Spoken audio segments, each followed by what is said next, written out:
اس سے زیادہ مقدس اور خوشی کی رات ظاہر کون سی ہوگی جو سرکار کے ظہور سے منسوب ہو؟ مولانا کمال مہدوی صاحب، میں تو اتنا کہوں گا کہ میرے نبی تو اس وقت خلق ہوئے جب عدد خلق ہی نہیں ہوئے تھے. یہ تو ان کے فقط بشری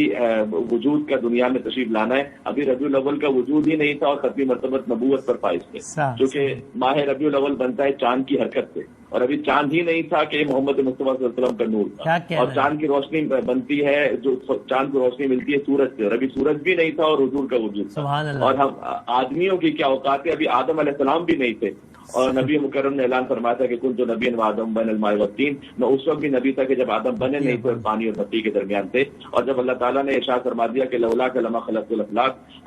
حبیب آپ نہ ہوتے تو میں کائنات ہی کو خلق نہ کرتا. یعنی حبیب کبریا وہ ہیں کہ جن کے صدقے میں کائنات آباد ہوئی. آج ان کی آمد ہے کہ جن کے صدقے میں کائنات آباد ہے، ورنہ نہ آدم ہوتے، نہ آدمی، نہ قرآن کا نزول ہوتا، نہ تلاوتیں، نہ مسجدیں ہوتی، نہ عبادتیں، نہ دین ہوتا، نہ ریاضتیں، نہ این ہوتا، نہ آ ہوتا، نہ چنین ہوتا، نہ چنان ہوتا، نہ ملک ہوتے، نہ طور، نہ شجر ہوتے، نہ حور، نہ زمین ہوتی، نہ آسمان، نہ فلک ہوتا، نہ کوئی نشان، نہ گناہ گار ہوتے، نہ شفاعت کا کاروبار ہوتا، نہ کوئی یوسف ہوتا اور نہ ہی کوئی خریدار ہوتا. تو کچھ بھی نہ ہوتا اگر حبیب نہ ہوتے. وہ عرش الہی کی زینت سے اللہ سبحانہ وتعالیٰ نے ہم انسانوں پر، گناہ گاروں پر یہ احسان فرمایا، لقد من اللہ علی المؤمنین اذ بعث فیہم رسولا من انفسہم، سورہ آل عمران آیت نمبر 164، کہ ہم نے تم پر یہ احسان کیا ہے کہ اپنے حبیب کو تمہارے درمیان بھیجا ہے. اور کاش اس نعمت کا جو سب سے بڑا شکرانہ ہو سکتا ہے وہ یہ کہ ان کی محبت میں جتنا ہو سکتا ہے ہم ڈوبتے چلے جائیں اور ان کی شریعت و سنت پر عمل کرتے چلے جائیں. سبحان اللہ. یہ خاکوں کی اشاعت، یہ کیا رویے ہیں اور اس میں ہمارا کیا رویہ ہونا چاہیے؟ پہلے اس پہ آپ فرما دیجیے گا دونوں، اسٹارٹنگ فرام یو کمال مہدوی صاحب. بسم اللہ الرحمن الرحیم. عید میلاد النبی کی بہت بہت مبارک ہو آپ کو، تمام مسلمانان عالم کو. اور جہاں تک خاکوں کی اشاعت کا تعلق ہے، اس کی جتنی مذمت کی جائے کم ہے، اور انتہائی یعنی ملعون وہ شخص ہے کہ جس نے یہ حرکت کی ہے. اور یہاں ایک نقطے کو سمجھنا ضروری ہے کہ سرکار ختمی مرتبہ صلی اللہ علیہ وآلہ وسلم کی اگر نعوذ باللہ من ذالک کوئی اس طرح گستاخی کرنے کی کوشش کرتا ہے تو وہ فقط حضور کے لیے گستاخی نہیں کر رہا، وہ حضرت عیسیٰ کی شان میں بھی گستاخی کر رہا ہے، وہ حضرت موسیٰ علیہ السلام کی شان میں بھی گستاخی کر رہا ہے، وہ حضرت نوح علیہ السلام کی شان میں گستاخی کر رہا ہے. چلیں جو مسلمان ہیں وہ سرکار ختمی مرتبہ تک نبوت مانتے ہیں جو خاتم النبیین برحق ہیں، لیکن عیسائی حضرت عیسیٰ علیہ السلام تک مانتے ہیں، یہودی حضرت موسیٰ علیہ السلام تک مانتے ہیں. حضور کی توہین در حقیقت تمام اولو العزم انبیاء اور بلکہ 1,24,000 انبیاء کی توہین ہے. اس کی وجہ یہ ہے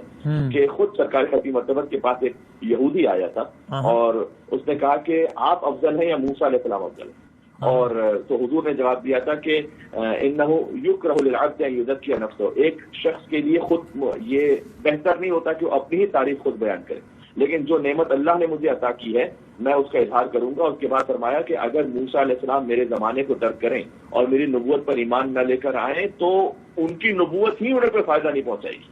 تو موسیٰ علیہ السلام کی بھی نبوت اس خاطر ہے کہ وہ حضور پر ایمان لے کر آئیں، عیسیٰ علیہ السلام کی نبوت اس خاطر ہے کہ وہ حضور پر ایمان لے کر آئیں. تو اس لیے حضور صلی اللہ علیہ وسلم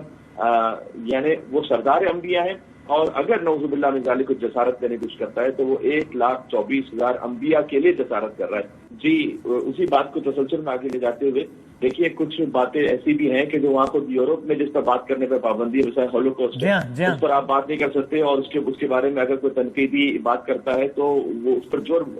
فرد جرم عائد کی جاتی ہے، یعنی اس نے کوئی ریاست کا جرم کیا ہے. تو آپ اپنے کچھ معاملات کے بارے میں اتنی نزاکت رکھتے ہیں کہ وہاں پر فریڈم آف ایکسپریشن ختم ہو جاتا ہے، اسپیچ ختم ہو جاتی ہے. اور جہاں پر اربوں مسلمانوں کے مذہبی جذبات اور دلی جذبات کا معاملہ ہو، وہاں پر ریاستی سطح پر یہ کام ہونا، ایک ہوتا ہے پرسنل لیول پہ کام کرے اور ایک ہوتا ہے ریاستی سطح پہ کام ہو. یہ